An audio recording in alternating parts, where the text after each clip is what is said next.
So Joyce, as you have heard, we have had dozens of people contacting us about their frustration with trying to get through to the VEC on the phone. You say there's some tips that people should be following. Yes, I recommend that people try early in the mornings, just before 8 a.m., and try to get through. And that's when, the call center opens and they will start getting their calls early in the morning. And we do have a feature now. It's a callback feature. So if you get through early, you don't get a person, but you get an option to leave your phone number, and then someone on the staff will call you back. That prevents you from having to sit there for hours and wait to get through. So call early in the morning or call on Saturday mornings, because we are open on Saturdays from 9 to 1. And if it seems like people can get through pretty fast. I've had some people tell me that they called around 8 a.m. or just before, got through, got their claims filed, and everything handled in 6 minutes. So that's pretty good. Well, so, and you had said also that people should, if they do leave a callback thing, make sure you have all your questions in one place. And as we've Yeah. heard with vaccination appointments, make sure you answer your phone. Yes. When you write your questions down, because when you get through, then you've got all your questions there right in front of you, and you can ask those once you get through to a person. What people usually do is, oh, I forgot, I'll call back. And then that ties up the line even more because more people are trying to get through.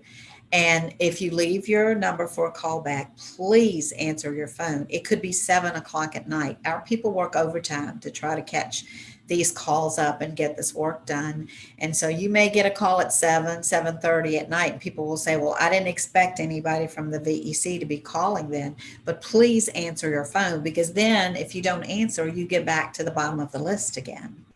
Well, and some people will say, well, yeah, I've tried that thing and tried to get to the point of leaving a message. If the phone volume is high, that is, you're calling during the day instead of early or on Saturdays, does that mean you might not be able to even get to that option? Because that seems to be what we're hearing, is that people say, I'm trying to find that option and I can't get to it.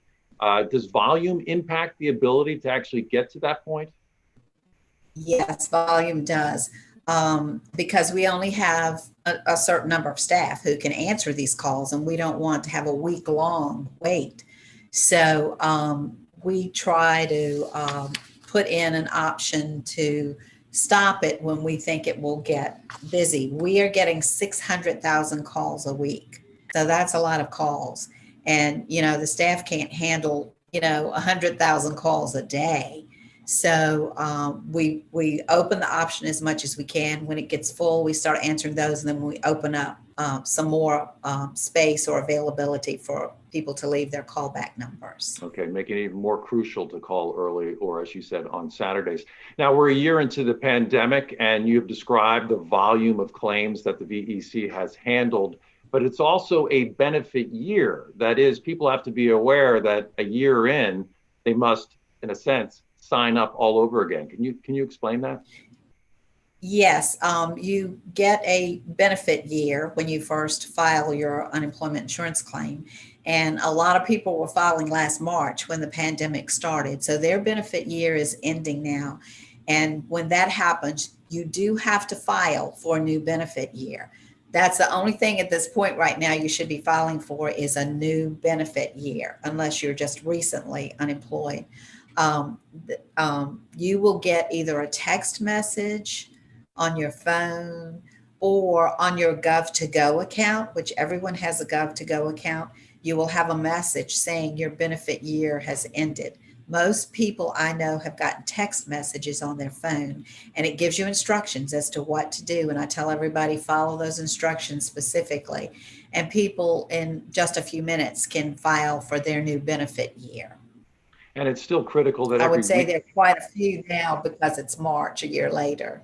uh, and it's critical that people update their status every week. That is, you don't want to miss a week of not going online or calling in. And you have said that it's easier to do it on the phone. That is, your weekly update, do it by phone, but that it can still also be done online. Is that right?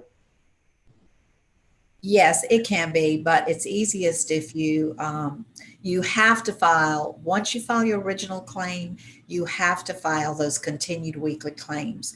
And if you, that's your certification that I'm still unemployed, I'm still not working, or I'm working part-time and this is the amount of money I earned last week. And then you may get partial unemployment, but you must file those continued weekly claims. I've had a couple of incidences recently where they'll say, well, I got my benefits, but the first 8 weeks I didn't get it. And that was a year ago. And there is a time limit for filing those.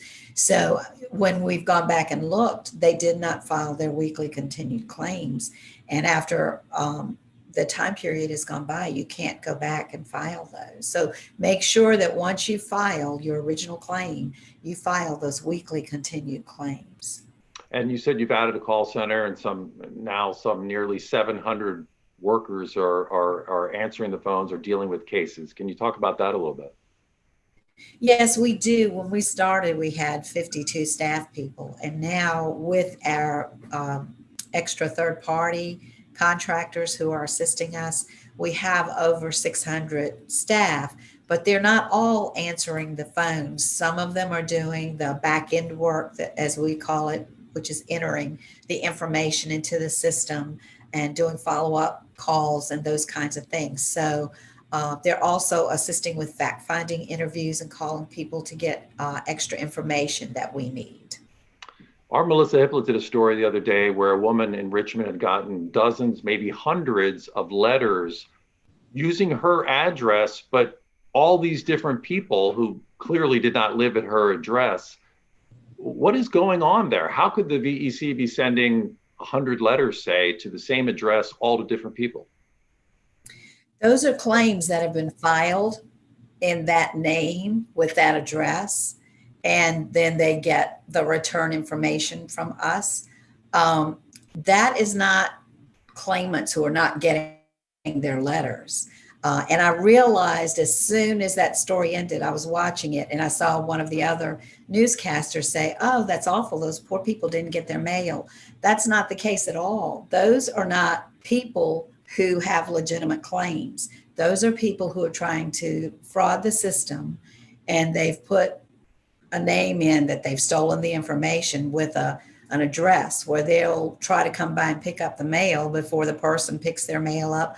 Or we found some instances where houses are for sale and they target those and they will give names applications that they filed in someone else's name with that address, and they pick up the information because that may contain the PIN number or the monetary determination letter, which tells them what they're eligible for. And so that's not 16 claimants, legitimate claimants who didn't get their letters. That's someone who's trying to fraud the system. You've had stories about inmates, people using inmates' names and that kind of thing. So it's names, and they have maybe their legitimate social security number, but they're putting in a fictitious address. So it's a claim that we get, but it's not a legitimate claim. And finally, if I were to get a letter to my address with someone else's name on it, what should I do? The first thing you should do is go online if you have that capability, and there's a place online that you file a fraud claim. And then that comes into us, and we instantly put a stop on that claim so that no funds are allowed to be dispersed. And I recommended to Melissa the other day that they either put return to sender on the envelopes and return them to us, or shred them, because it has information in them. Don't just throw them in the trash because it's got somebody's social security number on there probably, or at least the last four of their socials. But instantly go online and file the fraud form that's on there. And I do want to caution, a lot of people will write back to me and say, I never heard anything.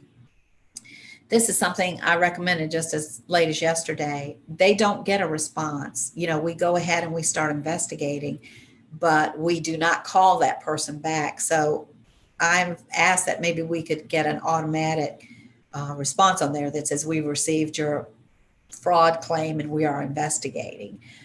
Because people want to know, and I understand that they want to know if somebody's looking into this. Did you get my form? Did you get my email or my letter? I get a lot of emails too, and they get forwarded to the fraud unit here at the VEC. But there is a form online for you to report that. All right. Joyce Fogg, Communications Manager at the VEC. Thank you for your time.